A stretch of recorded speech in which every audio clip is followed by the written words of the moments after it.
అధ్యాయాలు ఏమి తెలుసుకున్నామో స్థూలంగా 15వ అధ్యాయంలో ఒక్కసారి మొత్తం జగత్తంతా ఆ తీవ్రమైన అంధకారంతో కప్పుకోపోతే అందరూ భయపడతారు. దేవతలు భయపడిపోయి వారు బ్రహ్మను ఆశ్రయిస్తారు. బ్రహ్మను ఆశ్రయించి ఆయన పలుకులతో ఎందుకు ఆ రకంగా అంధకారం మొత్తం నెలకొందో చెప్తూ వాళ్ళను స్వాంతన పరుస్తారనమాట.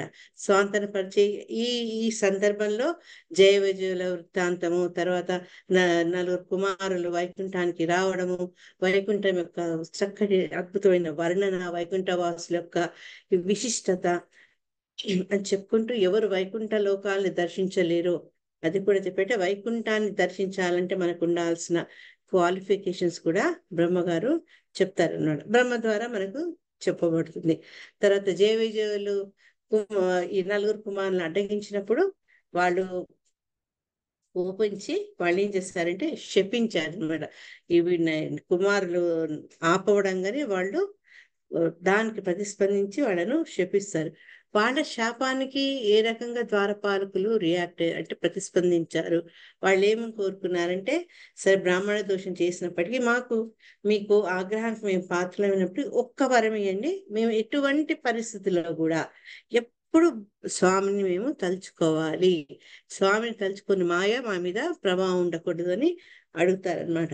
ఇవన్నీ అవుతుంటే ఈ రకంగా అవుతున్నప్పుడు భగవంతుడు స్వయంగా రావడము, తర్వాత జయ విజయుల తరఫున ఆయన వీళ్ళను క్షమాపణ వేడుకుంటారు.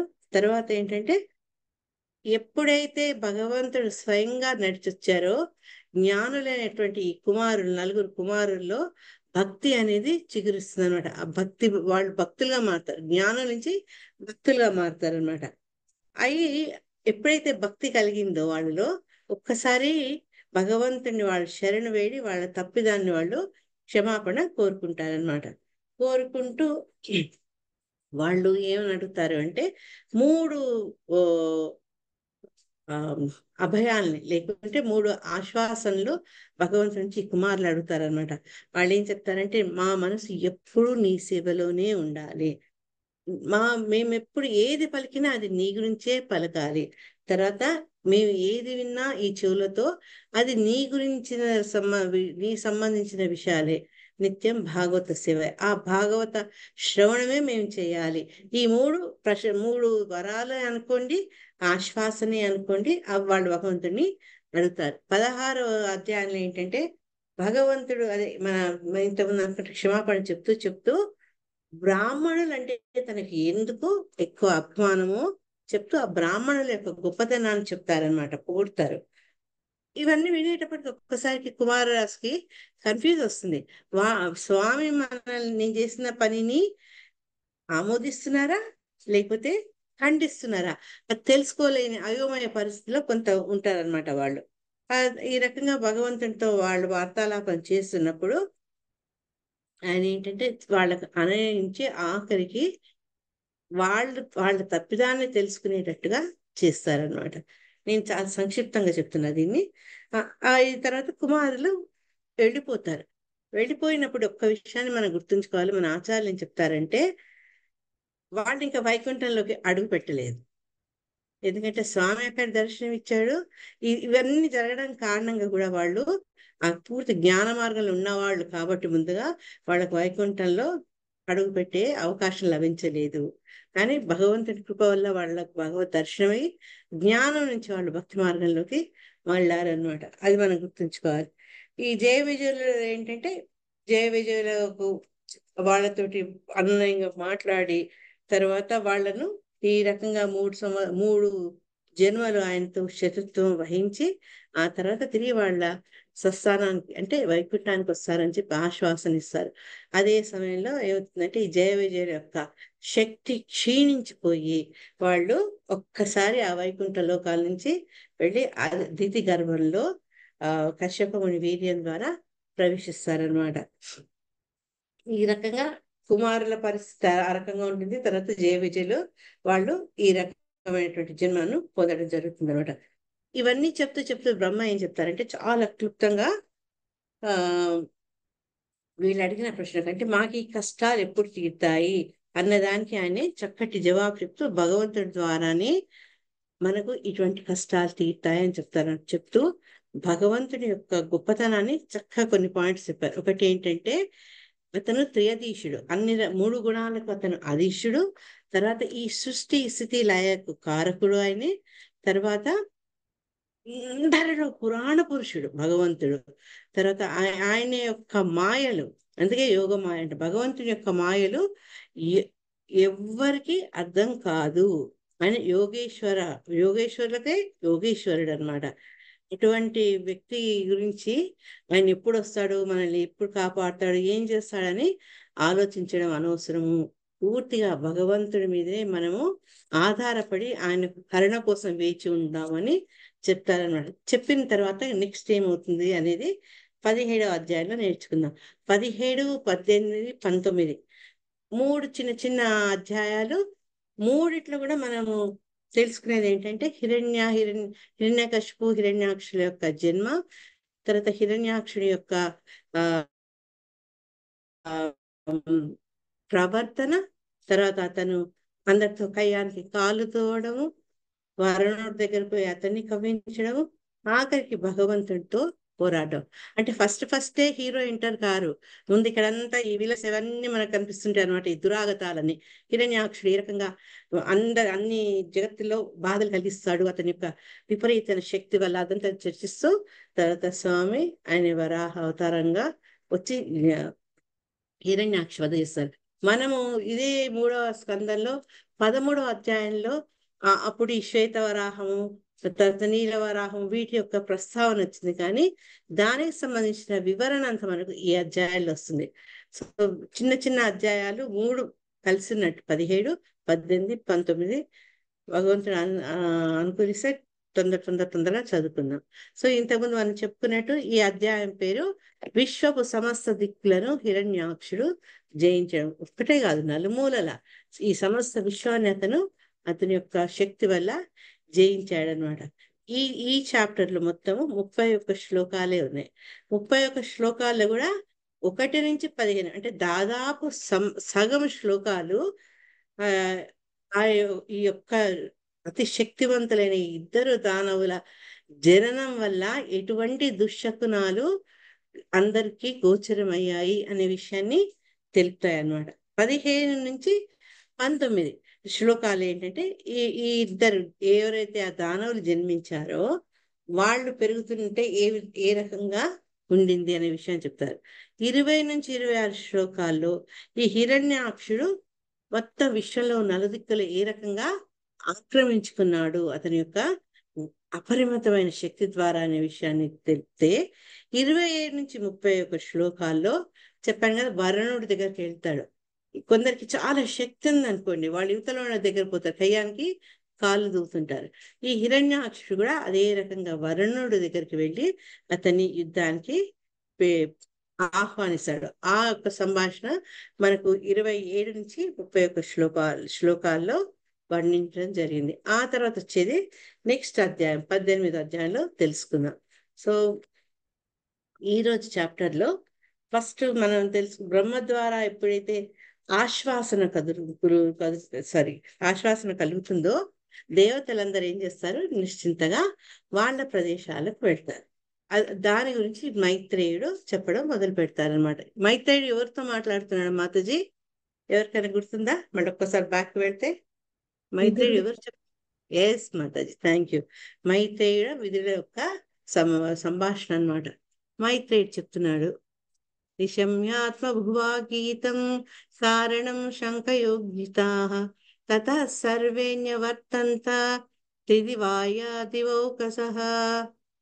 ఉంజితాది జా రెండు ఉన్నాయి అది.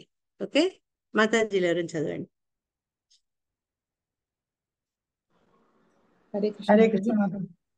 హరే కృష్ణ. పద్మాక్షి మాతాజీ మొదలు పెట్టండి. మాతాజీ ఇంకో మాతాజీ నెక్స్ట్ శ్లోక చేస్తారు. ఓకే మాతాజీ, ఇది ఎలా పలకాలంటే శంకయోజిత యోజిత ఉజ్జిత, శంకయ ఉజ్జిత రెండు జాగాటి స్ట్రెస్. యా మైత్రేయోవాచ నిశమ్యాత్మభువా గీతం కారణం శంకయోజిత తతః సర్వే న్యవర్తంత త్రిదివాయా దివోకసః. శ్రీ మైత్రేయుడు పలికెను, ఉన్నత లోకవాసులకు దేవతలు అంధకారమునకు కారణమును బ్రహ్మదేవుడు వివరింపగా విని సమస్త భయాదూరులైరి. ఆ విధంగా వారందరూ పిదప తమ నెలవలకు జనిరి. హరికృష్ణ. డెవలప్ అంటే వాళ్ళ వాళ్ళ ప్లేస్లకు వాళ్ళ స్థానాలకు వాళ్ళు వెళ్ళిపోయారు. Thank you Padmaja. ఇక్కడ శిలా ప్రభుపాద ఈ శ్లోకంలో ఆయన స్ట్రెస్ చేసిన పాయింట్ ఏంటంటే అన్ని లోకాల్లో ఈవెన్ దేవతా లోకాల్లో కూడా ఈ మానవ లోకంలో మనం చూసేటువంటి ఈ 4 గుణాలు ప్రకృతి సంబంధమైన ఈ భౌతిక ప్రపంచంలో ఉండే కామన్ యాక్టివిటీస్ మనం ఏం చేస్తాం, మనకు జంతువులకు మధ్య డిఫరెన్స్ ఏముంది, ఏమీ లేదు. ఆహార నిద్ర భయమైతున్నంచ ఆ 4 అందరూ చేస్తారని, అది కేవలం జంతువులు మనుషులే కాదు దేవతాలోకం దాకా కూడా వెళ్తాయి అన్నమాట. ఆ కాన్షియస్ డిఫరెన్స్ ఉంటుంది కానీ వాళ్లకు భయం ఉంటుంది అన్న విషయం మనకు ఇక్కడ తెలుస్తుంది అనమాట. ఎందుకు భయం ఉంటుంది అని ఎట్లా తెలుస్తుంది మనకు? ఎప్పుడైతే ఆ చిక్కటి అంధకారం చుట్టుకుందో వెంబడే వాళ్ళు బ్రహ్మదేవుడి దగ్గరికి వెళ్ళారు. ఎందుకు ఈ అంధకారానికి కారణం ఏంటని. ఇదివరకు మనం ధ్రువుడి యొక్క తపస్సు తోటి ఎప్పుడైతే అతను శ్వాస పీల్చడం మానుతాడో గాలి వీచడం మానిపోతుంది. అప్పుడు వాళ్ళు దాని గురించి చింతించి బ్రహ్మదేవుడిని ఆశ్రయిస్తారు. ఈ రకంగా వాళ్లకు కూడా ఏదైనా కష్టాలకు స్పందించే గుణం ఉంటుందన్నమాట. కానీ వాళ్లకు మనకు డిఫరెన్స్ ఏంటంటే ఈ భయము మనకు వాళ్లకు కామన్ ఉన్నప్పటికీ వాళ్ళు ప్రామాణికమైన గురువును ఆశ్రయిస్తారనమాట. కానీ మనం ఏంటంటే ఆ ప్రామాణికుల గురువులు కాక ఎవరెవరినో ఆశ్రయించి వాటి వల్ల సరైన జ్ఞానాన్ని పొందకుండా తప్పుదారులు తొక్కే అవకాశం ఉంటుంది. దేవతలు ప్రామాణికుడైనటువంటి బ్రహ్మ గురించి కూడా ఏం చెప్పారు అర్థంలో? విష్ణుకు జనించిన వాడు అంటే సామాన్యుడు కాదు అతను. భగవంతుడి తర్వాత ఇంకెవరన్నా చెప్పుకోదగింది ఎవరంటే బ్రహ్మ. ఎందుకంటే సాక్షాత్ ఆయన నాభి నుంచి ఉద్భవించిన వాడు కాబట్టి అటువంటి బ్రహ్మను వాళ్ళు సంప్రదించారు, ఆయన్ని వాళ్ళు ఆశ్రయించారు. కాబట్టి ఈ భౌతిక ప్రపంచంలో అందరిలో ఉండే భయము మనము ఈ ఉన్నత లోకాలు చెందిన దేవతలు, చంద్రుడు, ఇంద్రుడు, సూర్యుడు వీళ్ళందరిలో కూడా ఉంటుంది. ఈ విషయం మనం ఒకటి గుర్తుంచుకోవాలని చెప్పుకుంటే ఈ ప్రామాణికత అనేది ఎంత ఇంపార్టెంట్ అనే విషయాన్ని శిలా ప్రభుపాదుల వారు ఈ పరపోటు ద్వారా నొక్కి చెప్పారనమాట. చెప్పి ఏం చెప్పారంటే ఎప్పుడైతే మనం ప్రామాణికుడిని ఆశ్రయిస్తే అప్పుడు మనకి ఎటువంటి ప్రతికూల పరిస్థితి వచ్చినా దాన్ని మనం అనుకూలంగా చేసుకోగలుగుతాము. ప్రతికూల పరిస్థితుల్ని మనం ఈజీగా దాటగలుగుతాము. దానికి ఉదాహరణ మనకు అర్జునుడిని ఇచ్చారు. అర్జునుడు ఆయన ఎప్పుడైతే ఈ కురుక్షేత్ర రణరంగంలో కృష్ణుని అడిగి 2 సైన్యాల మధ్య రథాన్ని ఆపి తన బంధుజనం అంతా తనకు ఎదురుగా తను ఎవరితో పోరాడబోతున్నారో వాళ్ళంతా తనకు ప్రియులు, ఆప్తులు, గౌరవనీయులు. అటువంటి వాళ్ళని చూసి అతను ఏమయ్యాడు? విచలితుడయ్యాడు. ఈ యుద్ధం నేను చెయ్యలేను అని అనుకున్నాడు. కానీ అట్లా అనుకున్న మనిషి పారిపోలేదు. ఆయన ఏం చేశాడు? కృష్ణుని ఆశ్రయించాడు. కార్పణ్య దోష ఉపహత స్వభావ ఆయన గురువుగా ఆశ్రయించి ఆయన యొక్క శిక్షణ తీసుకున్నారు. ఆయన యొక్క ఆర్డర్స్, ఆయన యొక్క ఇన్స్ట్రక్షన్స్ తీసుకోబట్టి ఆయన ఏంటంటే ఈ కురుక్షేత్ర యుద్ధంలో ఆయన జయించగలిగారు అనమాట. ఆయన యొక్క సమస్యలు ఎట్లా పరిష్కరించబడ్డాయి? ప్రామాణికుడైనటువంటి ఆ భగవంతుడిని ఆశ్రయించడం. కానీ శిలా ప్రభుపాద ఈ పరపటి ద్వారా మనకు చెప్పేది ఏంటంటే అందరికీ అర్జునుడు కనుక కృష్ణుని ఆశ్రయించినట్టుగా మనం ఆశ్రయించలేము, మనకు అవకాశం రాదు. కానీ మనం ఏం చేయాలంటే భగవంతుని ప్రతినిధులైనటువంటి ప్రామాణిక గురువులను, ప్రామాణిక వ్యక్తుల్ని కనుక మనం ఆశ్రయిస్తే ఈ భౌతిక ప్రపంచంలో ఉండే పరిస్థితులు మనము ఈజీగా పరిష్కరించుకునే అవకాశం ఉంటుంది అనమాట. అని చెప్తూ ఈ సంక్షోభ పరిస్థితులు అంటే ఎప్పుడైతే మొత్తం జగత్తులో అంధకారం ఉండడము, అల్లకల్లోలం అవడము, అటువంటి పరిస్థితులు వాళ్ళు బ్రహ్మను ఆశ్రయించారు. దానికి అనుగుణంగా బ్రహ్మ ఈ వృత్తాంతం అంతా చెప్పి వాళ్లను ఆనందపరిచేటట్టుగా ఆశ్వాసన ఇస్తారనమాట. ఎప్పుడైతే బ్రహ్మ ద్వారా భగవంతుడు వచ్చి ఈ ఘోరమైనటువంటి పరిస్థితి నుంచి వాళ్ళకు ముక్తి కలిగిస్తాడని తెలిసారో ఆ తెలుసుకున్న వాళ్ళు నిశ్చింతగా వెళ్ళిపోయారనమాట వాళ్ళ స్థానానికి. ఆ తర్వాత ఏం జరిగిందంటే దితి గురించి ప్రస్తావన ఈ శ్లోకంలో వస్తుంది. దితిస్తు భర్తురాదేశాత్ అపత్య పరిశంకిని పూర్ణే వర్షశతే సాత్వి పుత్రో ప్రసుషవే యమౌ. భర్త యొక్క ఆదేశం మూలంగా అపత్య తన సంతానం అని చెప్తున్నారు. మాతాజీ ఇంతకుముందు చదువుతాను, చదవండి ఒక్కసారి. హరే కృష్ణ మాతాజీ. హరే కృష్ణ. దితిస్తు భర్తురాదేశాత్ అపత్య పరిశంకిని పూర్ణే వర్షశతే సాధ్వి పుత్రో ప్రసుషుపే యమౌ. సాధ్వియకు దితి తన గర్భమునందున్న సంతానము దేవతలకు ఉపద్రవము కలిగించునని మిగులు శంకించెను. ఆమె భర్తయు దానిని భవిష్యత్ దర్శనము కావించెను. నిండుగా 100 ఏళ్లు గర్భమును మోసిన పిదప ఆమె కమల పిల్లలను ప్రసవించెను. హరే కృష్ణ. హరే కృష్ణ.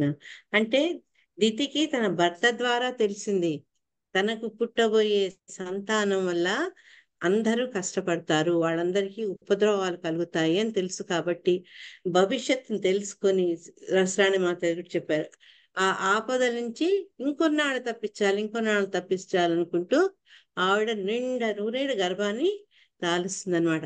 ఆ తర్వాత ఆమె కవరి పిల్లలకి జన్మ ఇస్తుంది. మనం ఒక్కసారి వెనక తిరిగి చూసుకుంటే మనం ఇవి కూడా ఇదివరకు విన్నాం.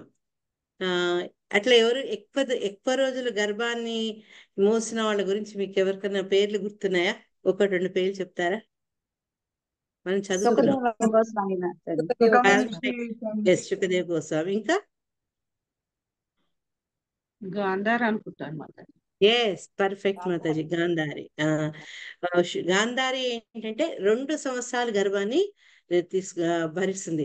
అయితే 2 సంవత్సరాలు, 1 సంవత్సరం ఏమో మొత్తం ఆ పిండాన్ని తన గర్భంలో పెట్టుకుంటుంది. ఆ తర్వాత ఎప్పుడైతే కుంతికి సంతానం కలిగింది అని తెలిసినాక ఆ ఉక్రోషంతో తన గర్భఛిద్నం చేస్తే వ్యాసుడు వచ్చి మొత్తం విచ్చిత్తైన గర్భంని 100 కుండల్లో పెడతారు కదా, పెట్టి వాటిని భూగృహంలో పెడతారనమాట. అక్కడ ఆవిడ ఉంటారు. అంటే 100 ఏళ్ళు, 1 సంవత్సరం తన గర్భంలో, 1 సంవత్సరం ఆ సెల్లార్ భూగృహంలో ఆమె ఆ మొత్తం ఆ గర్భాన్ని మూస్తుంది అని చెప్పొచ్చు. తర్వాత శుకదేవ్ గోస్వామి యొక్క తల్లి 12 సంవత్సరాలు ఆయన్ని మోస్తుంది. ఎందుకంటే శుకదేవుడు బయటకు వచ్చేందుకు రెడీ లేరు ఆయన్ని. ఎందుకు అంటే ఈ యొక్క మాయ యొక్క ప్రభావానికి తను లోనవుతాడు అన్న ఆలోచనతో, లౌకికత్వానికి దూరం ఉండాలన్న కోరికతోటి ఆయన తల్లి గర్భం నుంచి బయటికి రారు.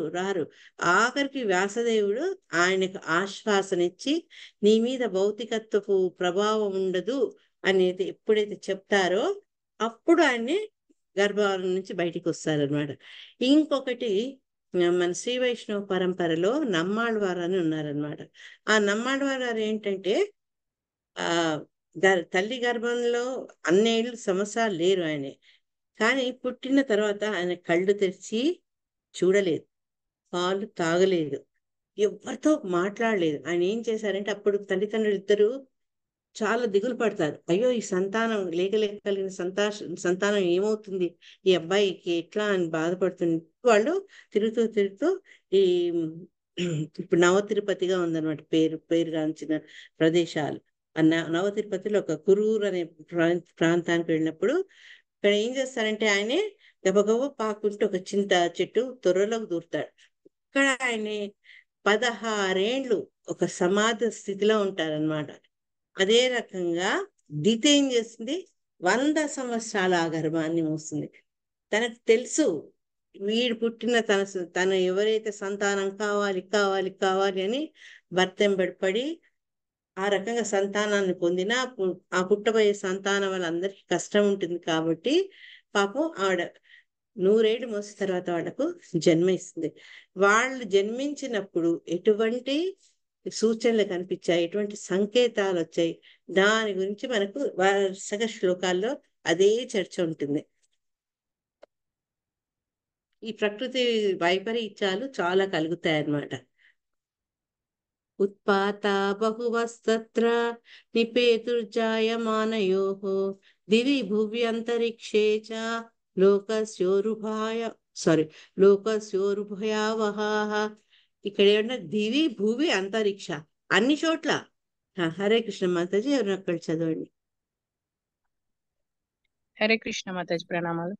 ప్రణామ్ సిస్టర్. ఉత్పాతా బహవస్తత్ర నిపేతుర్జాయమానయోః దివి భువ్యంతరిక్షే చ లోకస్యోరుభయావహాః. ఆ ఇరువురు దానవులు జన్మింపగా దివియందు భువియందు అంతరిక్షమునందు భయావహములను అద్భుతములను అగు పెక్కు ఉత్పాతములు సంభవించెను. Thank you Mataji. హరే కృష్ణ. హరే కృష్ణ. ఈ ఇద్దరు దానవులు జన్మించినప్పుడు భూమి మీద, తర్వాత దేవలోకాల లోపల, అంతరిక్షాల్లో అన్ని చోట్ల కూడా ఏంటంటే మనం ఊహించలేని అద్భుతమైనటువంటి భయాన్ని కలిగించేటటువంటి ఉత్పాతాలు సంభవించాయి. మనం ఇది చదువుతున్నప్పుడు మనం ఇదివరకు ఒకసారి కూడా ఇటువంటి శకునాలు ఉత్పాతాల గురించి ప్రస్తావన వచ్చింది. ఎవరికైనా గుర్తుందా ఎప్పుడు వచ్చిందో? అతడి యుధిష్ఠిర్ మహారాజ్ కి తెలుస్తుంది కదా, అర్జునుడు అక్కడి నుంచి వచ్చేటప్పుడు. Perfect perfect. యుధిష్ఠిర మహారాజు, ఇది మొదటి స్కందంలో 14వ అధ్యాయంలో ఎప్పుడైతే కృష్ణుడు వెంబడి ద్వారకాకు వెళ్తాడో అర్జునుడు తిరిగి రాడు. 8 నెలలైంది, 7 నెలలైంది, 8 నెలలైంది, ఎటువంటి సమాచారం లేదు. దాంతో అతను కొంచెం వ్యధ పొందుతుంటాడనమాట. ఆ అధ్యాయంలో 2 నుంచి 20 శ్లోకాల దాకా అతను ఈ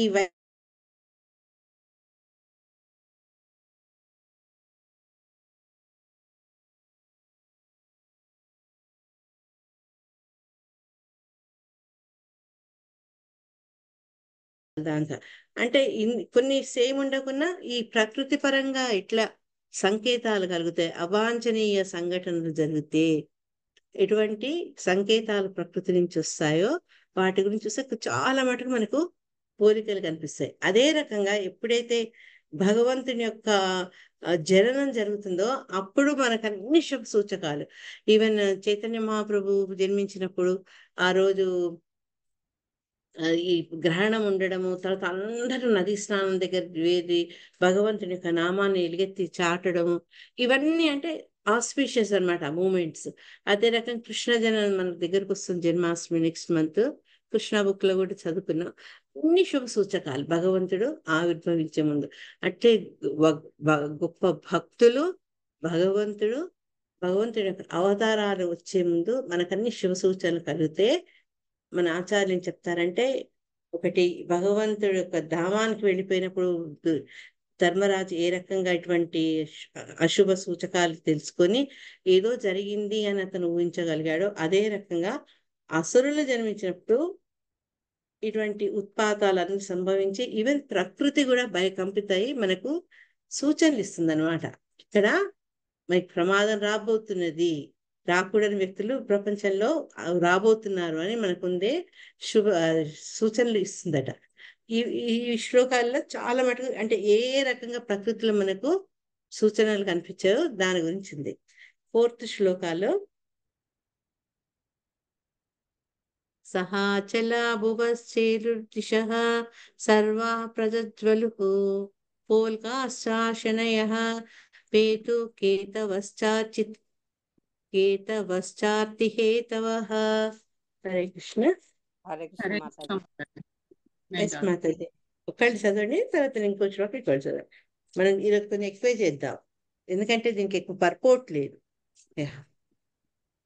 సహాచల భువశ్చేలుర్దిశః సర్వా ప్రజ్వలుః పోల్కాచాసనయః పేతుకేతవశ్చార్తి హేతవః.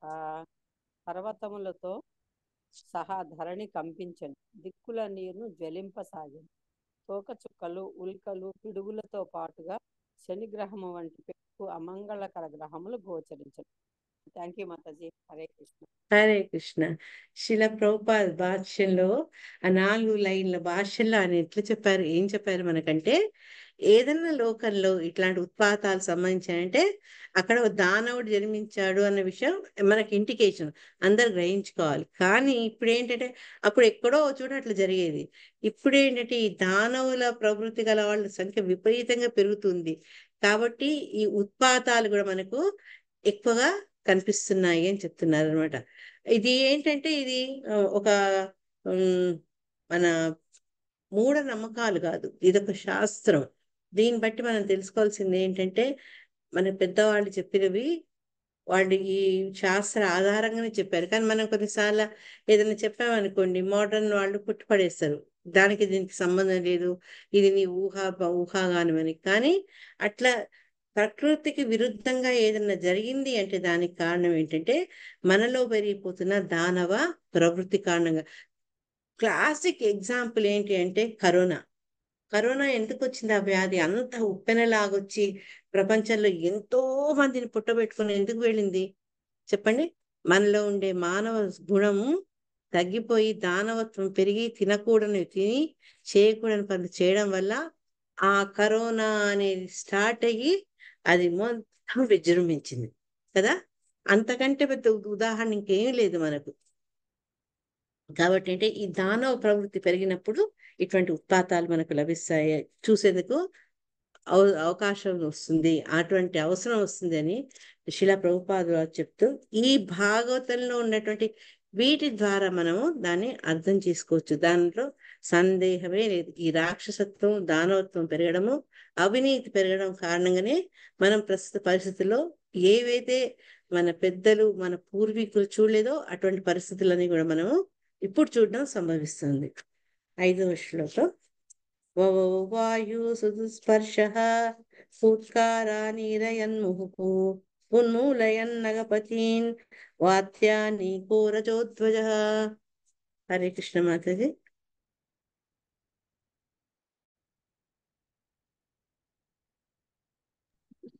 హరే కృష్ణ మాతాజీ. చదవనా? చదవండి. హరే కృష్ణ. వాయుః సుదుః పురుషః స్పర్శః పుత్కరానిరయన్ముః ఉన్మలాయన్నగతి ఉన్మలాయన్న ఉన్మూల మాతాజీ. ఉన్మూలయన్ నగపతీన్. యా. ఉన్మూలయన్నగపతీన్ వ్యాత్యాయనీకో రజోధ్వజః. వాత్యానీకో రజోధ్వజ. Thank you Mataji. అర్థం చదవండి. హరే కృష్ణ. స్పర్శకు సుకరము కానట్టివి మరల బుసపట్టు ధ్వనిని కలిగించునవి, మహావృక్షములను పెగిలించునవి, యగు వాయువులు వీచినవి, తుఫానును తను సైన్యముగాను ధూళిని తమ ధ్వజములుగాను అవి కలిగి ఉండను. హరే కృష్ణ. హరే భాష కృష్ణ. చదవాలి మాతాజీ? లేదు, అక్కర్లేదు. ఇది వెళ్ళే ముందు ఒక్కసారి లాస్ట్ శ్లోకం ఉంది కూడా గుర్తు చేసుకున్నాం. అక్కడ ఏం జరిగింది? పర్వతాలు కంపించాయి, భూమి కూడా, ధరణి మాత కూడా కంపించిపోయింది. అంటే ఎంతో పర్వతాలు భూమి చాలా నిశ్చలంగా ఉండే స్వభావాన్ని కలిగినాయి, అవి కూడా విపరీతంగా కంపించాయి. తర్వాత నలుదిక్కుల అన్ని చోట్ల అంటే ఆ అగ్ని అన్నమాట. ఎక్కడ చూసినా అగ్ని వ్యాపించింది 4 వైపులు. ఈ తోక చుక్కలు ఉల్కలు పడడము, పిడుగులు పడడం, ఇటువంటి ఎన్నో ఎన్నో రకాలైనటువంటి అమంగళ గ్రహాలు వాళ్ళకు గోచరిస్తే అంటే మన పిడుగులు పడడం, తర్వాత ఉల్కాపాతం అనేది కూడా సామాన్యంగా ప్రశాంతమైన ప్రకృతిలో మనము చూడమన్నమాట. కానీ ఈ రకంగా శని గ్రహాలను ఎక్కువ ప్రజ్వలించడం, ఇవన్నీ కూడా అమంగళకరమైన పరిస్థితిని ఏమంటారు అద్దం పట్టి చూపిస్తుంటాయి అనమాట. ఈ శ్లోకాలు ఏంటంటే గాలి ఎంత విస్తృతంగా గాలి వీస్తుంది అనేది చెప్తుంది అనమాట. ఆ గాలి కూడా ఎట్లా వస్తుందంటే సామాన్యంగా పిల్లగాలి వచ్చింది అనుకోండి, మనకి ఎంతో హాయిగా ఉంటుంది. ఇప్పుడు ప్రస్తుతానికి మేమున్న ప్రదేశంలో బయటికి పోతే ఎట్లా ఉందంటే చాలా వేడిగా, ఒక ఏమంటారు నిప్పుల దగ్గర నిల్చుంటే మనం ఏ రకంగా ఫీల్ అవుతామో ఆ రకంగా ఉంది. తలుపు తీసుకొని ఇంట్లోకి రాగానే ఈ చల్లటి ఏసీ గాలి ఎంత సుఖకరంగా ఉందంటే మాకు. అయితే ఇక్కడ కూడా అటువంటి సుఖకరం కాని స్పర్శ సుఖకరం కలిగించని ఆ గాలి ఎట్లాగా, ఆ గాలి యొక్క వేగాన్ని దీన్ని బట్టి తెలుసుకోవచ్చు. గుసగొట్టే ధ్వని అంత ఆ ప్రచండంగా వీస్తుంది అనమాట. అది అంత స్పీడ్ తోటి ఆ గాలి వీస్తుంది. ఆ గాలికి ఉన్న పవర్ ఏంటంటే ఆ యొక్క వేగం వల్ల పెద్ద పెద్ద వృక్షాలు కూడా వేళ్లతో సహా పెకిలించుకొని పోతున్నాయి అనమాట. అంత ఫోర్స్ తోటి వాయువులు వీస్తున్నాయి. దివిసీమ అవనిగడ్డలో ఎప్పుడైతే ఈ మన ఉప్పెన వచ్చిందో ఆ టైంలో టీవీలో చూసేవాళ్ళం. తాటి చెట్లు అన్నీ ఎగిరిపోతుండేవి. అంటే అంత ఫోర్స్ తోటి వాయువుకుండే స్పీడ్ కొన్ని వందల రెట్ల స్పీడ్ తోటి వెళ్తే ఏ ఉంటాయి అన్ని కొట్టుకొని పోతుంటాయి అన్నమాట. అవి పోతూ పోతూ వాటి వెంబడి ఇంకా సేనని తీసుకొచ్చినాయి. ఏంటంటే తుఫాను, పెద్ద వర్షం, అది తన సైన్యం. ఇంతేగాక ధూళి. ఈ ఎప్పుడైతే వాయువు అంత ప్రచండంగా వీస్తుంటుందో ఇవి మట్టి, చెత్త, చెదారం అన్ని కూడా దాంతో పాటు ధూళి అంతా కూడా వెళ్తుంది. ఆ ధూళిని తన ధ్వజంగా పెట్టుకొని, తుఫాన్లను తన సైన్యంగా పెట్టుకొని అంత విద్యుతంగా వాయువులు వీచాయి. దీన్ని బట్టి చూసుకోండి ప్రకృతి ఎంత ప్రళయ తాండవం చేస్తుంది అనేది. ఇక శిలా ప్రభుపాదుల వారనే దాంట్లో ఏం చెప్పారు అంటే, తుఫాన్లు రావడము, తర్వాత టెంపరేచర్ విపరీతంగా ఉండిపోవడం. ఇప్పుడు ఏమంటున్నానంటే శాస్త్రజ్ఞులు ఈ గ్లోబల్ వార్మింగ్ మూలంగా ఇదివరకు నాకు బాగా గుర్తు, హైదరాబాద్ లో ఉన్నప్పుడు రామగుండంలో టెంపరేచర్ 42 అంటే అది అత్యధిక ఉష్ణోగ్రత అనేవాళ్ళు. ఇప్పుడు అట్లేం లేదు, ఇంకా ఇంకా ఇంకా రీచ్ అవుతుంది 47, 48. ఈరోజు మా దగ్గర 48 డిగ్రీల ఉష్ణోగ్రత, 85% హ్యూమిడిటీ. అంటే అసలు బయట అద్దం మీద అంతా ఇట్లా ఆవిరి పట్టుంటుంది అనమాట. అట్లాంటి పరిస్థితులే అనమాట. లేకపోతే విపరీతంగా మంచు కురుస్తుందట. ఇవన్నీ లక్షణాలు, ఉత్పాద లక్షణాల గురించి చెప్తున్నారు శిలా ప్రభుపాదుల వారు ఇందులో. తర్వాత ఈ సుడిగాల వల్ల వృక్షాలు అన్ని పెళ్లగించకపోవడం, ఇవన్నీ అయినప్పుడు ఏంటి అంటే మనకు దేన్ని సూచిస్తుందట అంటే దానవ ప్రవృత్తిగా ఉన్న వాళ్ళ సంఖ్య పెరుగుతున్నది. దానివల్లే ఇట్లా అకాలమైన పరిస్థితులు కల్పిస్తున్నాయని మనం అర్థం చేసుకోవాలి అని చెప్పారు. అయితే అది ఈ స్థలము ఆ స్థలము కాదు, ప్రస్తుత పరిస్థితుల్లో భూగోళంలో ప్రతి చోట ఇట్లాంటివి ఏవో కనిపిస్తుంటాయి. మీరు నమ్ముతారా గల్ఫ్ లో మంచు కురవడం? కానీ అది కూడా చూసాం మేము 2 years బ్యాక్. మొన్న ఈ దుబాయ్ ఫేమస్ వర్షం కురిసింది కదా, అప్పుడు మీరు యూట్యూబ్స్ లో చూస్తే కనిపిస్తుంది. ఆకాశంలో మేఘాలు నలుపు కాదు, ఒక రకమైనటువంటి ఆకుపచ్చ రంగులో ఉన్నాయట. అంటే ఇవన్నీ మనం ఊహించనివన్నీ ఎందుకు చూస్తున్నాము అంటే దానవ ప్రవృత్తి పెరగడము, ప్రస్తుత కారణాలు మెయిన్ ఏంటంటే మన ప్రకృతిని సరిగా సంరక్షించకపోవడము, తర్వాత మనలో ఉండాల్సినటువంటి మానవత్వం తగ్గిపోయి దానవత్వం పెరుగుతుంటే ఇట్లాంటివన్నీ జరుగుతాయి అన్నమాట. కొన్ని చోట్ల అసలు వాళ్ళకి ఎండే ఉండదు, కొన్ని చోట్లకి ఏంటంటే వాళ్ళకు ఎప్పుడు వానలు పడుతూనే ఉంటాయి, లేకుంటే విపరీతం చలి ఉంటుంది. అంటే ఏది కూడా బ్యాలెన్స్ ఉండదు అనమాట.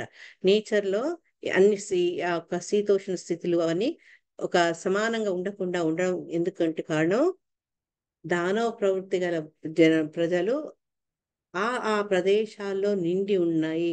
అందుకనే ఇటువంటి వైపరీత్యాలు మనం చూస్తున్నాము అని శిలా ప్రభుపాద మళ్ళా దాని గురించి నొక్కి చెప్పారనమాట.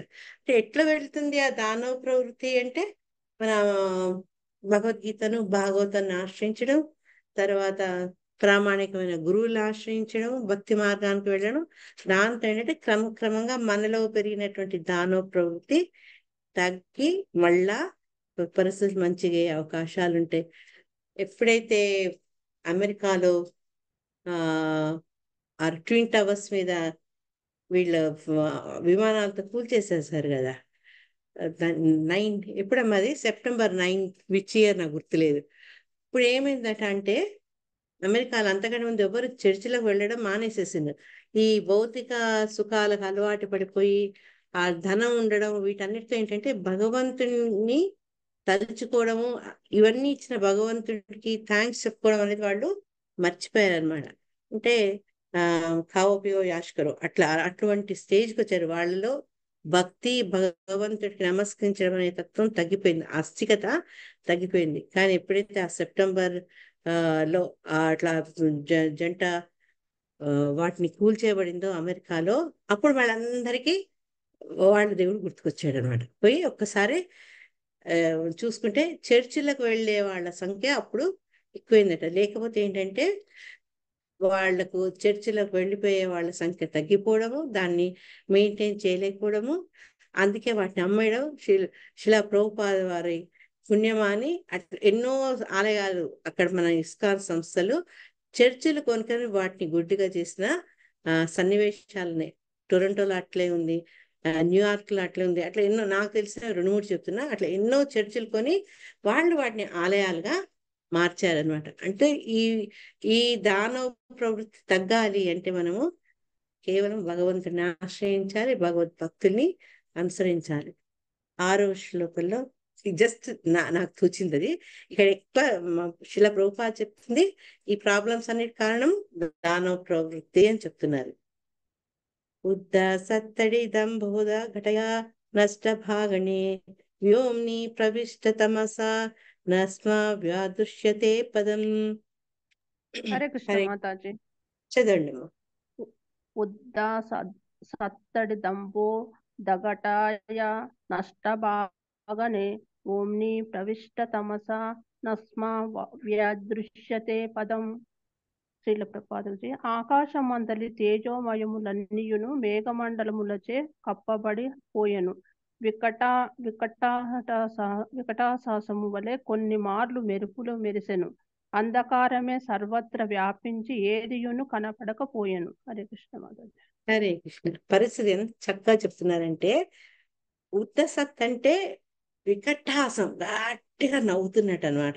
సడిత్ అంటే మెరుపు, అంబోధ అంటే మేఘములు, ఘటయ అంటే మండలముచే, నష్టమైన భాగని అంటే తేజోమయాలు. ఏవేవైతే ఆకాశంలో తేజోవంతమై ఉంటాయి, ఏముంటాయి మాతాజీ ఆకాశంలో తేజమైనది? ఆకాశంలో వెలుతురిచ్చేవి ఏముంటాయి మనకు? మెరుపులు చంద్రుడు వర్ష ఇంకా టైంలో మెరుపులు, ఉరుములు. నక్షత్రాలు. కాదు, చంద్రుడు మెరుపులు మాతాజీ. కంటే ముందు సూర్యుడు, చంద్రుడు, సూర్యుడు, నక్షత్రాలు. చంద్రుడు, నక్షత్రాలు మాతాజీ. చెప్పాను. ఎందుకంటే ఇక్కడ ఆల్రెడీ మెరుపులు ఉన్నాయని చెప్తున్నారు, కొన్నిసార్లు మెరుస్తుందని చెప్పారు కదా. అది కూడా వికటాసలాగా. ఒకసారి మనం గట్టిగా నవ్వుతాం, సినిమాలో చూస్తుంటారు రాక్షసులు. ఎవరో ఎందుకు రావణాసుడు సీతమ్మని పట్టుకొని తీసుకొని వెళ్తున్నప్పుడు అపహరించి వికటాట్టహాసం అంటే వాళ్ళు ఏదో విజయాన్ని సాధించినట్టుగా భయంకరంగా నవ్వుతారు అనమాట. అట్లా నవ్వుతున్నట్టుగా మధ్య మధ్యలో మెరిపోయి ఉంది. కానీ ఏవేవైతే తేజాన్ని ఇస్తాయో, ఏవైతే వెలుతురుని ఇస్తాయో అవన్నీ కూడా ఈ మేఘాలతో పూర్తిగా కప్పబడిపోయి దట్టమైన అంధకారం, ఏది కనపట్లేదట. మధ్య మధ్యలో మటు కొన్నిసార్లు మెరుపులు మెరుస్తున్నాయి. ఆ రకంగా ఆ ప్రకృతి ఉంది అని చక్కటి వర్ణన మనకు చెప్తున్నారు అనమాట. చుక్రోష విమనావార్థిర్ ఊర్ధూర్మి క్షుభితోదరః సోదపానాశ్చ సరితశ్చు క్షుభుః శుష్క పంకజాః. యా హరే కృష్ణ మాతాజీ. హరే కృష్ణ మాతాజీ. శుక్రోష వేమనావాద్యర్భూమిః క్షుభితోదరః సోదపానాచ సరిత్ చక్షుక్షుభుః శుష్క పంకజాః. యా దుఃఖితుడైనట్లుగా సముద్రుడు ఉత్తుంగ తరంగములతో బిగ్గరగా రోధించెను. దాని యందలి జీవులన్నీయును కలత చెందినవి. నదులు, తటాకములు కూడా కలత చెందెను. అందలి కమలములు సృష్టించిపోయినవి. హరే కృష్ణ. హరే కృష్ణ. ముందు శ్లోకంలో మబ్బులు, కాంతి అన్నిటిని వాటిని కప్పివేయడం తెలుసుకుంటే, నెక్స్ట్ శ్లోకాల్లో 7వ శ్లోకంలో ఏం చెప్తుందంటే సముద్రుడు ఏ రకంగా రోధిస్తున్నాడు అనేది చెప్పడం జరుగుతుందట. ఆ సముద్రుడు కూడా ఎట్లా రోధిస్తున్నాడంటే అందులో ఉన్న సమస్త జీవరాశులతో కలిసి మరి అని గట్టిగా రోధిస్తున్నారట. అంటే సముద్రంలో మనకు తెలుసు అనేక రకాల జీవరాశులు ఉంటాయని. ఎప్పుడైతే సముద్రం రోధిస్తుందో, సముద్రం రోదన ఏ రకంగా ఎక్స్ప్రెస్ చేస్తుంది, తరంగాలు ఎత్తెత్తుగా ఎగిసిపడతాయి అన్నమాట. అప్పుడు అందులో ఉండే జీవాలు కూడా బయటికి వస్తూ ఉంటాయి. ఈ రకంగా మనకి ఏంటంటే చెప్పాలంటే సముద్రంతో పాటు అందులో జీవరాశులు కూడా రోధిస్తున్నట్టుగా మనకు గోచరించడం జరుగుతుంది. తర్వాత ఆ నదులు, తటాకాలు, చెరువులు, నదులు అన్ని కూడా ఎండిపోయాయట, తలదచ్చిందాయి. తర్వాత అవి ఏమంటారు అంటే ఏవి కూడా ప్రశాంతంగా ఉండట్లేదు, వాటి యొక్క గమన చాలా ఫాస్ట్ గా ఉందన్నమాట. తర్వాత ఈ నదుల్లో ఉండే, తటాకాల్లో ఉండే కమలాలు కూడా అవి శుష్కించిపోయాయి. ఎందుకు శుష్కించిపోయాయి అంటే మేఘాల వల్ల సూర్యుడు కప్పబట్టాడు కదా, మరి తామరలకు కావాల్సింది సూర్యకాంతి, అది లేక ఈ తామర పువ్వులు అన్ని శుష్కించిపోయాయి అన్నమాట, వాటికి కావాల్సిన వెలుతురు లభించక. ఒకదానికొకటి అన్ని ఇంటర్ కనెక్టెడ్. తటా సముద్రము పెద్ద తరంగాలతో రోధించింది, తటాకాలు నదులు ఏమో కలత చెందాయి, తర్వాత కమలాలు శుష్కించిపోయాయి. ఇదొక సూచన. తర్వాత 8వ శ్లోకంలో ముహు పరిధయో భూవన్ సరాహో శశి సూర్యయో నిర్ఘాత రథ నిర్ఘాత వివరేభ్య ప్రదగ్నిరే. హరే కృష్ణ.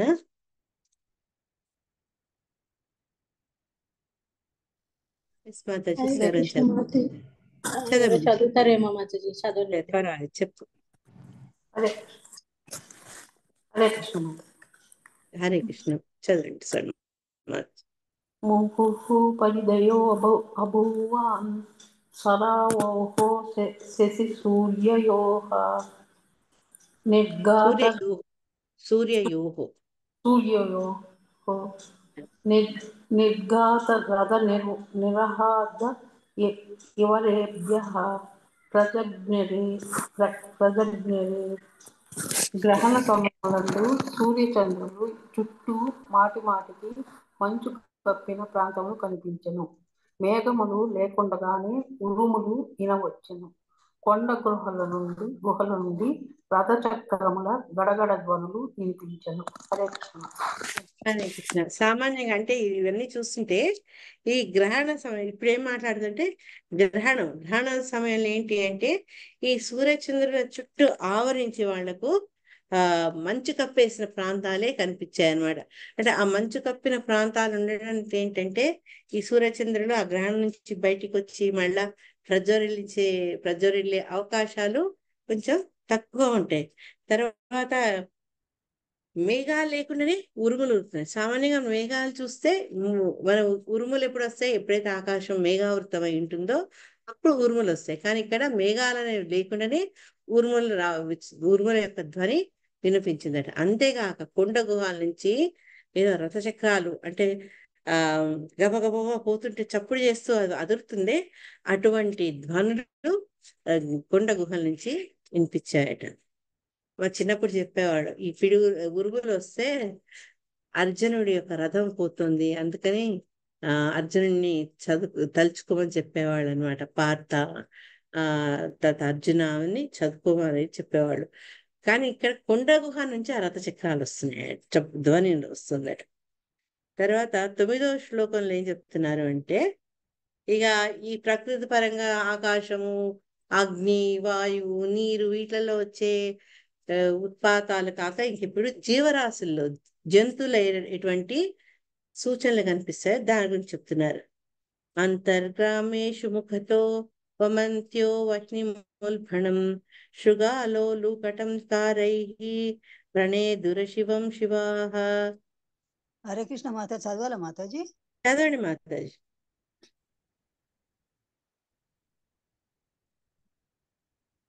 చదవండి సరోజ మాతాజీ. అంతర్గామేషు ముఖతో వమన్యో వర్ణిమూల్భనం శృగాలోలు కంఠాకరై ప్రాణేదుర శివం శివః. గ్రామముల అంతర్భాగమున ఆడనక్కలు విపరీతంగా కూయుచు నిప్పులు కక్కసాగినవి.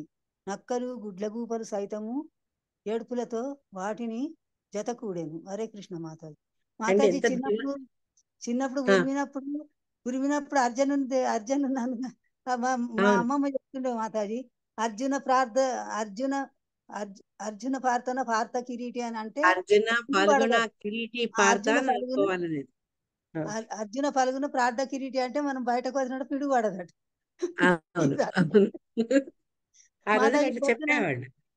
పొద్దున నేను అనుకోకుండా అందులోకి వచ్చాను మాతాజీ, మీరు తప్పమన్నారు చూడండి. No problem. Hare Krishna. So ఇక్కడ ఏంటంటే జంతువులు ఏ రకంగా ప్రవర్తిస్తున్నాయి అనేది మనకి ఈ శ్లోకం ద్వారా చెప్తున్నారు. ఆ గ్రామాల్లో అంతర్భాగాన ఆడనక్కలు ఏడుస్తున్నాయట. అవి ఏంటంటే విపరీతం చప్పుడు చేస్తూ వాటి నోటి ద్వారా నిప్పులు కక్కుతున్నాయి. ఈ పదం చూడండి, వమంత్య అంటే కక్కసాగినాయి. ఈవెన్ ఇంగ్లీష్ లో మనం వామిట్ అంటాం కదా. అంటే వాటి ముఖం ద్వారా ఈ నక్కల యొక్క ముఖం ద్వారా అగ్ని కక్కడం మొదలు పెట్టాయి అన్నమాట. ఇంకా నెక్స్ట్ ఏంటంటే గుడ్లగూబలు, తర్వాత ఆ ఈ మిగతావి నక్కలు అవన్నీ కూడా ఆ, ఏడుస్తున్నట్టుగా ధ్వని చేస్తూ అవి కూడా హరే ఈ కృష్ణ మాతాజీ, చెప్పమ్మా. జాకల్స్ అంటే నక్కలా? అవునమ్మా, ఓకే, యా నైస్. రెండు ఇచ్చారు. అంటే ఆడ నక్కలు, మామూలు నక్కలు. అందుకని ఆడ నక్కలు ఏంటంటే నిప్పులు కక్కుతున్నాయని చెప్పారు. దెన్ జాకల్ అండ్ గుడ్లగూబలు ఏమంటాం మనం? ఈగిల్ కాదు, ఉల్ అవుల్ అవుల్ ఔల్స్ ఊల్స్ అట, ఔల్స్. యా, అవి కూడా ఏడుస్తూ అంటే ఆ రోదిస్తున్న ధ్వని చేస్తూ అవి ఆడనక్కలకు సపోర్ట్ చేశాయి అన్నమాట. అటువంటి పరిస్థితి గ్రామాల్లో కనిపిస్తుంది అని చెప్పారు. చెప్తూ నెక్స్ట్ ఏంటంటే, సరే నక్కలైపోయాయి కదా, మరి మేమేం తక్కువ తిన్నాం అని కుక్కలు కూడా వాటి ప్రవర్తన ద్వారా ఈ ప్రకృతి యొక్క ఉత్పాతాన్ని మనకు సూచిస్తున్నాయి. సంగీతవద్రోదనవ దున్నమయ శిరోధరాం వ్యముంచన్ వివిధా వాచో గ్రామ సింహాస్తతస్తతః సంగీతవత్ రోదనవత్ ఉన్నమయ్య శిరోధరాం వ్యముంచన్ వివిధా వాచ తత తత. ఇది అంటే కలిసి ఉంది కదా, ఇదంతా నేను స్ప్లిట్ చేసి మీనింగ్ తో చెప్తున్నా. మాతాజీ ఎవరైనా చదవండి, దీంతో ఆపుదాం. హరే 50 కృష్ణ శ్లోకం. మాతాజీ, దండవత్ ప్రణామం. దండవత్తమ్మా, చదవండి. సంగీతవాద్రోదనావదున్నమయ్య శిరోధరాం వ్యముంచన్ వివిధా వాచో గ్రామ సింహాస్తతస్తతః. యా, హరే కృష్ణ. భావం చదవండి మాత.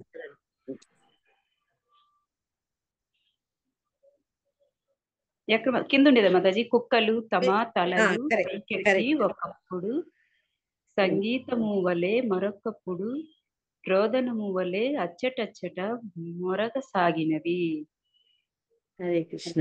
అది పూర్వమే కాదు, ఇప్పుడు కూడా చూడండి. ఎక్కడన్నా కుక్కలు ఏడుస్తే, ఉదాహరణకు మన ఇంట్లో పెంచుకున్న కుక్క ఉందనుకోండి, ఏడుస్తారు, కుక్క ఏడవద్దు అంటాం. అది అపశకునం, మంచిది కాదు. అందుకని దాన్ని అరిచి దాన్ని తిట్టి కట్టిసరో ఏడు పాపిస్తాం. ఈ కుక్కలు అట్లా ఏడవనే ఏడవకూడదు. రాబోయే ఆ ఏమంటారు, కాకూడని పనులకు అదొక సంకేతం అవుతుంది. అందుకని భయపడతారు అనమాట. కుక్కలు ఏం చేస్తాయంటే రాబోయే అపశకునానికి సంకేతం. అవును, అవును.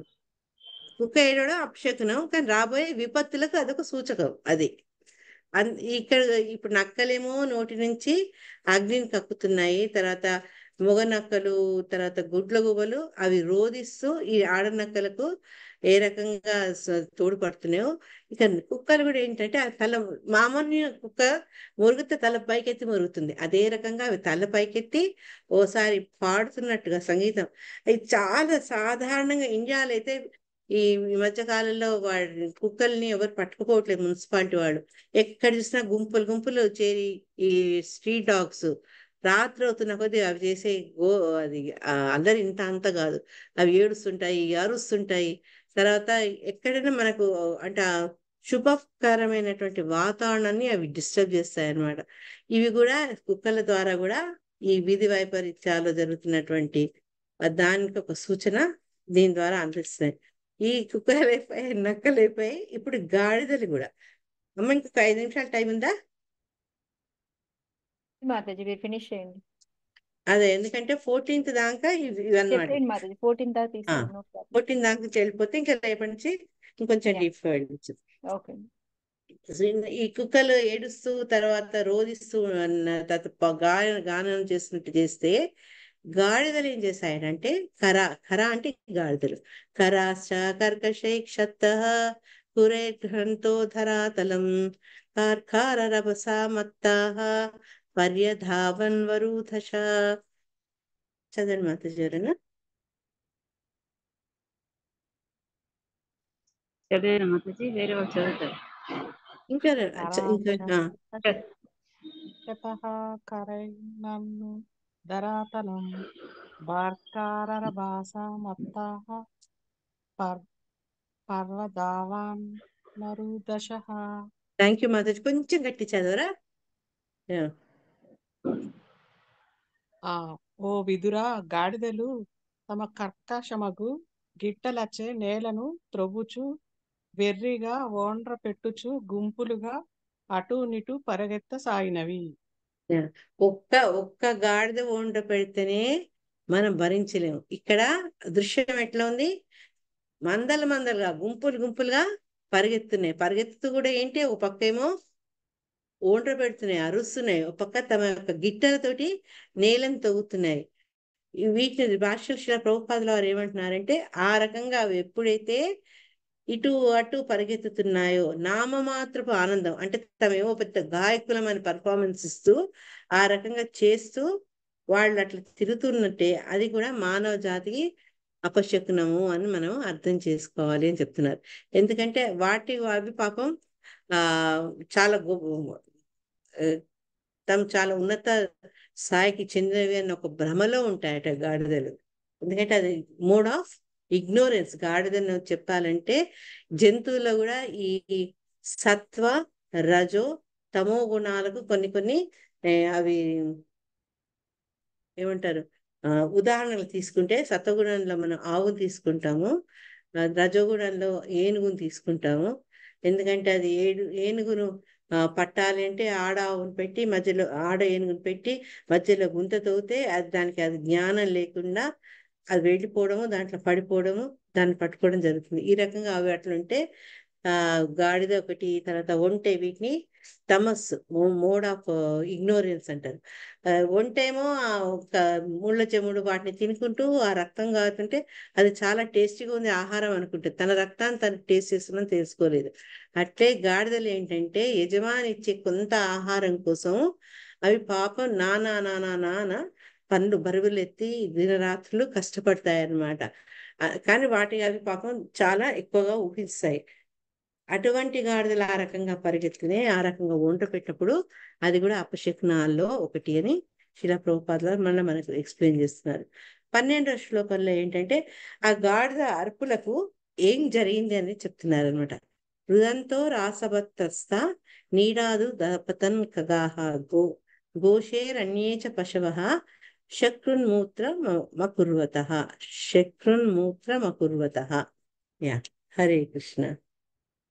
గాడిదల అర్పులకు ఏమైందో చెప్తున్నారు ఇక్కడ.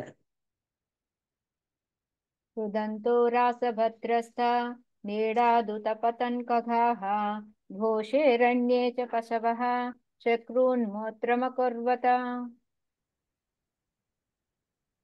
గాడిదల అరుపులకు భయపడి పక్షులు తమ గోడ నుండి కీచుమని అరుచుచూ ఎగిరిపోయినవి. గోశాలలోని పశువులు, అరణ్య మందలి పశువులు మలమూత్రమును విడిచినవి. హరే కృష్ణ. అంటే అవి ఎంత భయంకరంగా ఉండపెడుతున్నాయి. తమ సంగీతంలో ప్రావీణ్యులు అనుకున్నారు కానీ ఆ చప్పుళ్లకు పక్షులు బెదిరిపోయి అరుచుకుంటూ గూళ్ళ నుంచి వదిలి వెళ్ళిపోయాయట. అంతేగాక పశువులో గోశాలలో ఉండే పశువులు, తర్వాత చుట్టుపక్కల ఉండే అరణ్యాలు ఉండే పశువులు కూడా మలమూత్ర విసర్జనను చేశాయన్నమాట. అంత భయంకరంగా వాటి అరుపుందట. చిన్న స్టోరీ చెప్తా, మనం అందరు కూడా వినిండొచ్చు. ఒక యజమాని దగ్గర గాడిద ఉంటుంది, కుక్క ఉంటుంది. అయితే ఒకసారి ఏంటంటే ఆ రెండు కూర్చొని రాత్రిపూట యజమాని పడుకుంటాడు, ఒక దొంగవాడు వస్తుంటాడు అనమాట. ఇప్పుడు గాడిద ఉంటుంది కుక్కను, అదేంటి నువ్వు అరువు, మీ యజమానిని హెచ్చరించాలి కదా అని. అంటే దాని కుక్కకు కోపం ఉంటుంది, యజమాని సరిగ్గా ఆదరించడు అనమాట. నా వల్ల కాదు, అసలు నాకు సరే తిండి కూడా పెట్టడు, నేనేం అరవను పో, ఏమైనా కానీ ఉంటుంది. పాపం గాడిద మరి చెప్పాం కదా, అది తను చాలా ఉన్నతంగా అనుకుంటుంది. అంటే కుక్క అరవకపోతే అని నేను నేర్పుతాను యజమాని అని చెప్పి ఆ అర్ధరాత్రి గట్టిగా వంట పెట్టడం మొదలు పెడుతుంది అనమాట. వంట పెట్టడం మొదలు పెడితే యజమానికి నిద్రాభంగమై వచ్చి దాన్ని కట్టు తీసుకొని బాస్తాడనమాట. అట్లా అంటే వాటి ధ్వని ఎంత కర్కశంగా ఉంటుంది అనేది. ఇంకోటి మన వాళ్ళు చెప్తారు, గుర్రం పని గుర్రం చేయాలి, గాడిద పని గాడిద చేయాలని. ఎవరి పని వాడు చేస్తే ఈ ప్రాబ్లమ్స్ ఉండవు అని ఎప్పుడో చిన్నప్పుడు చదువుకున్నాను అది. 13వ శ్లోకంలో ఇప్పుడు ఆవుల గురించి, ఆవులు ఎట్లే ఇటువంటి సన్నివేశాలకు ఈ పరిస్థితులకు ఏ రకంగా ప్రతిస్పందించాయి అనే కొంచెం ఈ శ్లోకం చదువుతుంటే మనకు ఒక రకమైన జుగుప్స కలుగుతుంది అనమాట. గావోత్ర సన్న సృక్తోహ సోయదా పూయవర్షిణ పెరుదన్ దేవలింగాని రుమా పేతుర్వినా నిలం. హరే కృష్ణ మాతాజీ. गावोऽत्रासन्न सृद्धोः तयथा पूयवर्षिणः व्यरुदन् देवलिङ्गानि धूम्रापेतुर्विनानिलम् ధూమ్రాగా చదివాను. ధృమ ధ్రుమా పేతుర్వినానిలం. భయపడిన గోవులు క్షీరమునకు బదులుగా రక్తమును నొసిగినవి, మేఘములు చీమును కురిపించినవి, దేవాలయములందరి విగ్రహములు కన్నీరు కార్చినవి, తీవ్రముగు గాలి లేకనే వృక్షంలో నేల కూలినవి. సేమ్ శ్లోకమాతది యుధిష్ఠిర దాంట్లో సేమ్ వస్తుంది శ్లోక యుధిష్ఠిర దాంట్లో కూడా. యుధిష్ఠిర దాంట్లో కూడా ఆలయాలు ఉంటాయి, విగ్రహాలు కన్నీరు కారుతున్నాయని చెప్తారు. క్షీరాలు రక్తాన్ని అన్ని సేమ్. అవును, ఈ లక్షణాలన్నీ మీరు ఎప్పుడో టైం ఉన్నప్పుడు ఒకసారి 2 నుంచి 20లో ఆల్మోస్ట్ చాలా కలుస్తాయి అన్నమాట. అంటే ఇది కామన్, శాస్త్రంలో ఏవేవైతే అపశకనాలు చెప్తారో అవన్నీ కూడా మళ్ళీ ఇక్కడ వీళ్ళు దర్శించుకోవడం జరిగింది. అప్పుడు కృష్ణుడు సౌదామానికి పోయినప్పుడు ధర్మరాజు ఏవైతే చూశారో మళ్ళీ అటువంటి అపశకాలు వీళ్ళు జన్మించే ముందు ఇక్కడ జీవులందరూ చూశారనమాట. నెక్స్ట్ శ్లోకాలు ఏంటంటే ఇప్పుడు జంతువులు అయిపోయినాయి, ప్రకృతిలో ఇవన్నీ అయిపోయి ఇప్పుడు గ్రహాల గురించి చెప్తున్నారు అనమాట. గ్రహాల గురించి ఏంటి అంటే అవి ఏ రకంగా ఈ ఉత్పాతాన్ని మనకు తెలియజేసేవని.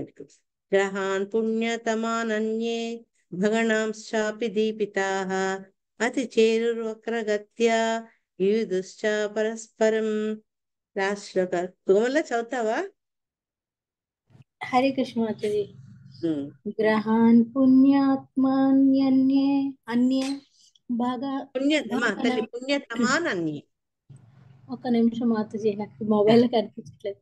గ్రహాన్ పుణ్యతమాన్ అన్యే భగనామశ్చాపి దీపితాః అతి చేరుర్వక్రగత్యా యూదుశ్చ పరస్పరం.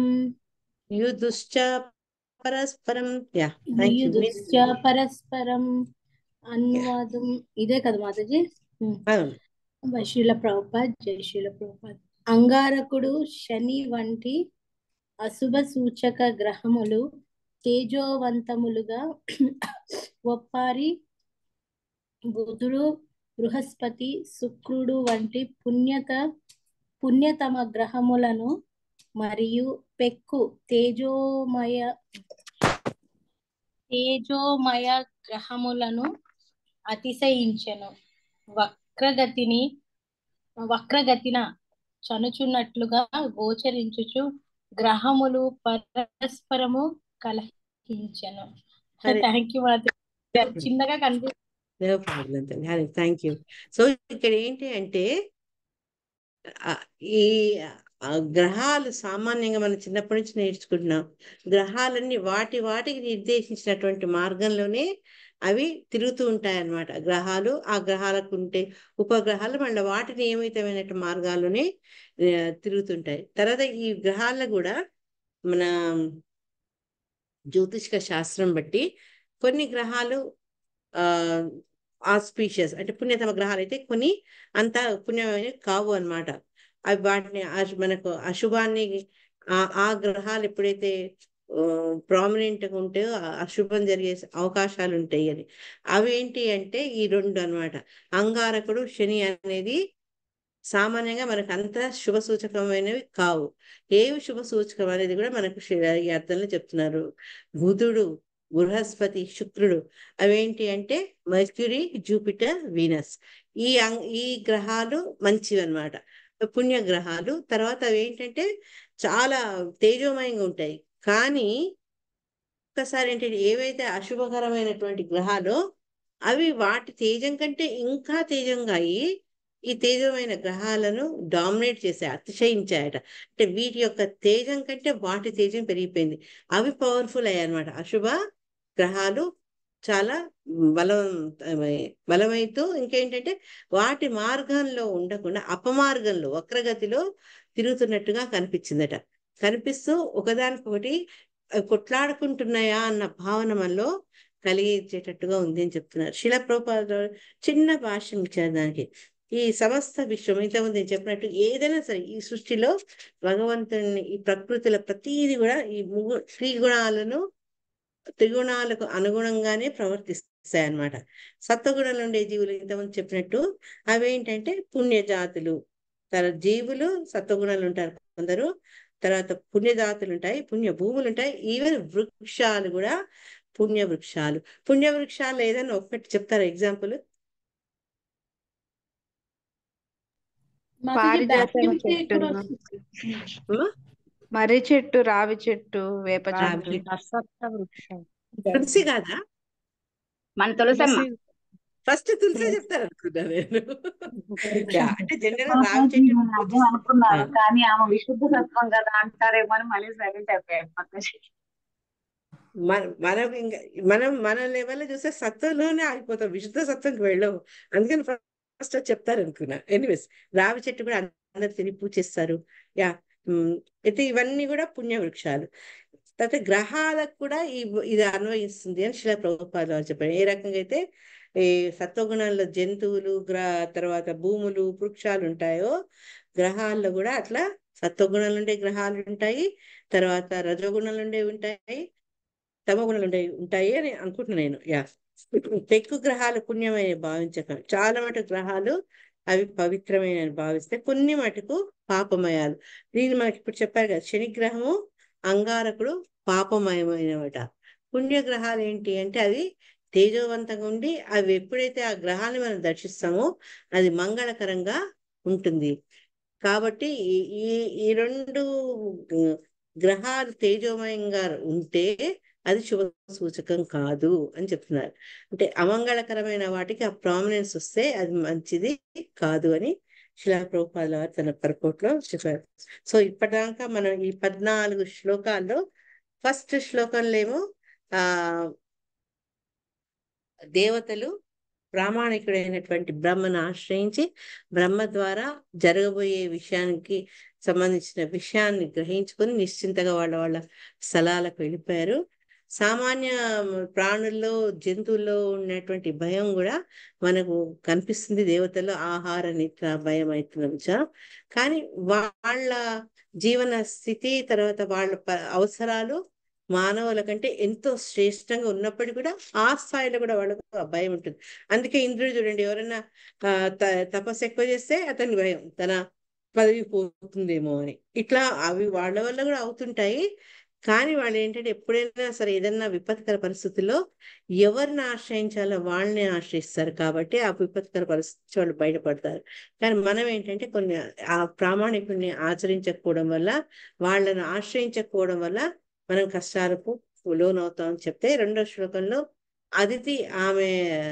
దితి 100 సంవత్సరాలు వాళ్ళని తన గర్భంలో పెట్టుకుంది. ఎందుకంటే తన సంతానం వల్ల ప్రపంచంలో కష్టాలు వస్తాయని తెలుసు కాబట్టి వీళ్ళన్ని రోజులు తనతోనే ఉంచుకుందాం అనుకుని 100 సంవత్సరాల తర్వాత వాళ్ళకు జన్మ ఇచ్చింది. ఎప్పుడైతే ఇద్దరు దానవులు జన్మించారో ఆ సమయంలో మొత్తం నలుమూలల ఊర్ధ్వలోకాలు, అధోలోకాలు, సమస్త అంతరిక్షాలు అన్ని చోట్ల కూడా ఉపద్రవాలు కనిపించాయి. సరైనటువంటి చిహ్నాలు కనపడలేదని చెప్పు అవన్నీ చెప్పుకుంటూ వచ్చారనమాట. ఈ 14 అంటే 4 నుంచి 14, 10 శ్లోకాల్లో చెప్పారు. సముద్రాలు, ఫస్ట్ సముద్రం కాదు, పర్వతాలు, భూమి కంపించిపోయింది, నలుమూలల అగ్ని ప్రజ్వలింది, తర్వాత ఉల్కలు, తర్వాత పిడుగులు పడ్డాయి, తర్వాత అనేకటువంటి అమంగళకరమైనటువంటి గ్రహాలు కనపడుతూ మళ్ళా ఉల్కాపాతం కూడా జరిగిందని చెప్పారు. తర్వాత చాలా తీవ్రమైన గాళ్ళు వస్తూ అవి పెద్ద పెద్ద వృక్షాలను కూడా వేళ్లతో సహా పెకిలించి పడేసేసాయి. వాటి యొక్క ఆర్మీ లాగా ఏముందన్నారు, దుమ్ము, తర్వాత తుఫాన్ అన్నమాట. ఈ తుఫాన్ వస్తుంది. ఇవన్నీ చేస్తూ తర్వాత మేఘాల ద్వారా, దట్టమైన మేఘాల ద్వారా కాంతినిచ్చేటువంటి సూర్య చంద్రుడు అటువంటివన్నీ కూడా తేజవంతమైనవన్నీ కప్పవేయడం వల్ల తీవ్రమైన అంధకారం ఉంది. మధ్య మధ్యలో వికటాసలాగా మెరుపులు కనిపిస్తున్నాయట. అతను సముద్రం ఏం చేసింది అంటే సముద్రంలో ఉన్న జీవులతో సహా ఆమె తీవ్రంగా కంపించిపోయింది. పెద్ద పెద్ద అలలు వచ్చాయి. అంతేకాక నదులు, తటాకాలను కూడా మనము ఆ కలతను చూసాము. తర్వాత వాటిల్లో ఉండే అందమైన తామర పువ్వులు సూర్యకాంతి లేక అవి వాడిపోతాయి అన్నమాట. తర్వాత సూర్యుడు చంద్రుడు మొత్తం వాళ్ళ సూర్య చంద్ర గ్రహణాల వల్ల కప్పుకోబోతూ తర్వాత చుట్టూ మంచిదే వాళ్ళు కప్పివేయబడ్డారు అనమాట. తర్వాత మేఘాలు లేకుండానే ఉరుములు వేయడము, ఉరుములు ఉరుమవడము, తర్వాత కొండల నుంచి రథం వస్తున్నట్టుగా, రథాలు వెళ్తున్నట్టుగా ధ్వని రావడం సంభవిస్తుంది. తర్వాత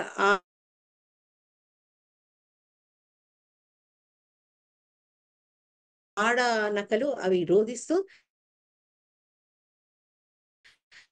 నోటి ద్వారా కక్కస్ కూడా అదే చెప్పారు, ధ్వనులతోటి జత కూడా అనమాట, కోరస్ ఇచ్చాయనమాట. ఆ తర్వాత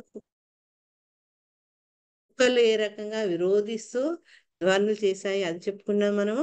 తర్వాత కుక్కల తర్వాత గాడిదలు వచ్చాయి. గాడిదలు కూడా అవి తమ గిట్టలతోటి నీలం చేస్తూ వికృతంగా ఒంట పెడుతూ గుంపులు గుంపులుగా ఇటు అటు పరిగెత్తాయి. ఆ ధ్వని వల్ల ఏం జరిగింది అంటే పక్షులు భయపడిపోయి గూళ్ళు వదిలేసి పరిగెత్తిపోయాయట. తర్వాత గోశాల ఈ ఏమంటారు జంతుశాలలు అంటే జీవులు, అరణ్యాల్లో ఉన్న జీవులు మలమూత్ర విసర్జన చేశాయి ఈ వీటి యొక్క అంత ధ్వనికి అనమాట. తర్వాత ఈ భయపడిన ఆవు పాలకు బదులు రక్తాన్ని స్రవించిందని చెప్పారు. తర్వాత ఆకాశం నుంచి చీము రావడం, మేఘాలు సామాన్యంగా వర్షాన్ని కురిపిస్తే ఇప్పుడు మటుకు మేఘాల నుంచి చీము కురిపించడం జరిగింది. తర్వాత దేవతలు ఎవరైతే ఆలయాల్లో ఉన్నారో ఆ దేవతా మూర్తుల నుంచి కన్నీరు అనమాట, అవి రోధించాయన్నమాట. తర్వాత పెద్ద పెద్ద వాయులతో చెట్లు అన్ని చోట్ల పడిపోయాయి అని చెప్తూ ఆఖరికి అశుభకరమైనటువంటి గ్రహాలైనటువంటి తెలుగులో ఏముందమ్మది అంగారకుడు, శని అవి తేజోవంతంగా అయ్యి, ఏవైతే తేజోవంతమైనవి శుభకరమైనటువంటి బుధుడు, బృహస్పతి, శుక్రుడిని అవి అతిశయించాయన్నమాట. ఇవన్నీ కూడా చూసుకుంటూ మనకేంటంటే జరుగుతున్నటువంటి ఈ అశుభకరమైన సంఘటనలకు సూచనలు లభించాయని మనకు వీటి ద్వారా తెలిసింది. ఇవన్నీ చూస్తే 15వ శ్లోకాలు ఏం చెప్పారంటే అదే మళ్ళీ డీటెయిల్ చెప్పుకుందాము. ఈ అన్ని శకునాలు ఉత్పాతాలు చూసినప్పుడు నలుగురు కుమారాస్ తప్పించి మిగతా వాళ్ళంతా భయపడిపోయారు అని చెప్తున్నారు అనమాట. ఈ ప్రపంచం అంతము కాబోతున్నది, అయిపోతుంది ఇది అనేసి వాళ్ళు భయపడిపోయారట. అంటే అంత భయంకరమైనటువంటి సూచనలు వాళ్లకు ఈ ప్రకృతిలో కనిపించాయి. హరే కృష్ణ. ఏదైనా డౌట్ ఉందా? ఇందులో ఏమి లేదు. శిలా ప్రభుపాద వారు మనకు చాలా స్పష్టంగా చెప్పారు.